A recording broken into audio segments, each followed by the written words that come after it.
BJP के fake news factory के head Amit Malviya हों, उनको हिंदुस्तान से मोहब्बत ही नहीं है। उनकी वतन परस्ती पाकिस्तान के साथ है और ये दोष उनके डीएनए में है। मुखबिरी करते थे सावरकर, इनके पुरखे, इनके नेता थे। इन्हीं के पूर्वज और इनके बड़े आराध्य श्यामा प्रसाद मुखर्जी भारत छोड़ो आंदोलन के समय मुस्लिम लीग के साथ मिलकर Bihar, Bengal, North West Frontier Province और सिंध में सरकारें चला रहे थे। इनके नेता, मुझे ऐसा लगता है कि चाहे वो बीजेपी के फेक न्यूज फैक्ट्री के हेड अमित मालविया हों या बीजेपी के कुछ नेता हों या तमाम जो दोरुपल्ली के ट्रोल हों, उनको हिंदुस्तान से मोहब्बत ही नहीं है। उनकी वतन परस्ती पाकिस्तान के साथ है और ये दोष उनके डीएनए में है।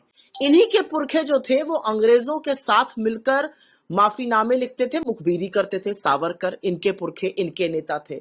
इन्हीं के पूर्वज और इनके बड़े आराध्य श्यामा प्रसाद मुखर्जी भारत छोड़ो आंदोलन के समय मुस्लिम लीग के साथ मिलकर Bihar, Bengal, North West Frontier Province और सिंध में सरकारें चला रहे थे। इनके नेता, इनके बड़े नेता अडवाणी जी जिन्ना की कब्र पर गए थे। इनके बड़े नेता अटल जी लाहौर बस में गए थे। इनके बड़े नेता मोदी जी लपके लपके लाहौर चले गए थे नवाज शरीफ का बर्थडे मनाने। इनके बड़े नेता जयशंकर जी सेना क्या ऑपरेशन करने वाली उसकी मुखबिरी कर रहे थे।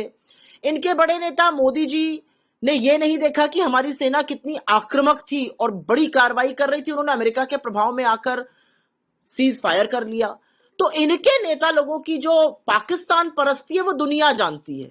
असलियत यह है कि अगर इंदिरा गांधी की तरह दम होता तो पाकिस्तान के दो टुकड़े करते, अमेरिका के दबाव में आके अपनी सेना का मनोबल ना कमजोर करते। और असलियत एक ये भी है कि लड़ाई पाकिस्तान से है, लड़ाई आतंकियों से है। मोर्चा विपक्ष के खिलाफ खोला हुआ है, उस विपक्ष के खिलाफ जिसने आपका 100% सहयोग किया। लेकिन अब अगर आप लीपापोती करिएगा, अब अगर आप अमेरिका के सामने मुंह नहीं खोल पाइएगा, 5-5 बार अमेरिका बोल रहा है कि हमने सीज फायर कराया, तो आपसे सवाल पूछे जाएंगे। आपसे सवाल पूछे जाएंगे कि विदेश मंत्री के बयान का क्या मतलब है, क्यों हमने बताया हम आतंकी कैंपों पर हमला करने जा रहे हैं, क्यों हमने पाकिस्तान पे भरोसा किया, क्या हमने अपनी सेना को डेंजर में नहीं डाला। ऐसे बहुत सारे सवाल पूछे जाएंगे। लेकिन इन लोगों की हैसियत जो है वो विपक्ष से लड़ने की है। बीजेपी पाकिस्तान से लड़ने में डर रही है, मुझे ऐसा लगता है।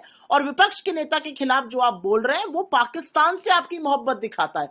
हम तो उस पार्टी के और उस विचारधारा के लोग हैं जिसने पाकिस्तान के दो टुकड़े करके बांग्लादेश को जन्म दिया था। आपकी वो हैसियत नहीं है। आपकी हैसियत है ट्विटर पे भद्दी फोटो लगाने की और बकलोली करने की।